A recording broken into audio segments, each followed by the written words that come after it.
Welcome to Matrix Academy for Civil Engineering. ഓട്ടോകാഡിൽ ഒരു ഒബ്ജക്റ്റിനെ equal പാർട്ടായി divide ചെയ്യാനുള്ള മറ്റൊരു ഓപ്ഷനാണ് ഡ്രോയിൽ പോയിന്റ്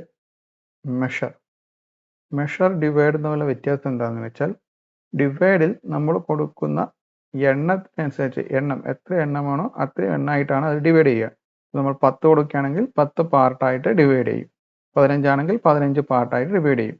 ഇനി മെഷറിലാണെങ്കിൽ നമ്മൾ കൊടുക്കുന്ന വാല്യൂ, ഇപ്പം 15 കൊടുക്കുകയാണെങ്കിൽ 15 എന്ന ഡിസ്റ്റൻസ് വെച്ചിട്ടായിരിക്കും അതിനെ മെഷർ ചെയ്തിട്ടായിരിക്കും ഡിവൈഡ് ചെയ്യുക. ഇപ്പോൾ നോക്കുകയാണെങ്കിൽ ഞാൻ ഇവിടെ മെഷർ ക്ലിക്ക് ചെയ്യുന്നു, ഒബ്ജക്റ്റ് ക്ലിക്ക് ചെയ്യുന്നു, specify the length of the segment. ഞാനിവിടെ 25 ആണ് കൊടുക്കുന്നത്. 25 കൊടുത്തു എൻ്റർ കൊടുക്കുന്നു. അപ്പോൾ ഇതിന് 25 എന്ന വാല്യൂവിൽ വെച്ച് ഡിവൈഡ് ചെയ്തിരിക്കുകയാണ്. ഇവിടെ ഇത് 25 ആയിരിക്കും, ഇവിടെ നിന്ന് ഇങ്ങോട്ടുള്ള വാല്യൂ 25 ആയിരിക്കും. ഇതിപ്പോൾ രണ്ടായിട്ടാണ് ഡിവൈഡ് ചെയ്തിരിക്കുന്നത്. എന്തുകൊണ്ടെന്നാൽ ഇത് 50 ലെങ്ത്, ടോട്ടൽ 50 ലെങ്ത് ഉള്ള ഒരു ലൈൻ ആയതുകൊണ്ടാണ് ഇതിനെ രണ്ടായിട്ട് ഡിവൈഡ് ചെയ്തിരിക്കുന്നത്. ഞാനിനി അൺഡു കൊടുത്തു, ഡ്രോയിൽ വന്നു, പോയിന്റ് മെഷർ, ഒബ്ജക്റ്റ് സെലക്ട് ചെയ്തു, വാല്യൂ ഞാൻ 10 ആണ് കൊടുക്കുന്നത്, എൻ്റർ.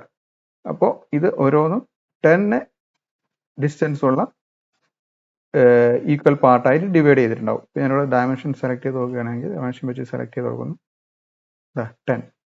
ഓരോന്നിൻ്റെയും ഇടയിലുള്ള സ്പേസ് 10 ആയിരിക്കും. അപ്പം ഈ ഒരു കമൻറ്റ് മനസ്സിലായി എന്ന് വിചാരിക്കുന്നു. ഇതുപോലുള്ള യൂസ്ഫുൾ ട്യൂട്ടോറിയൽസിനായി ഈ ചാനൽ സബ്സ്ക്രൈബ് ചെയ്യുക. Thank you.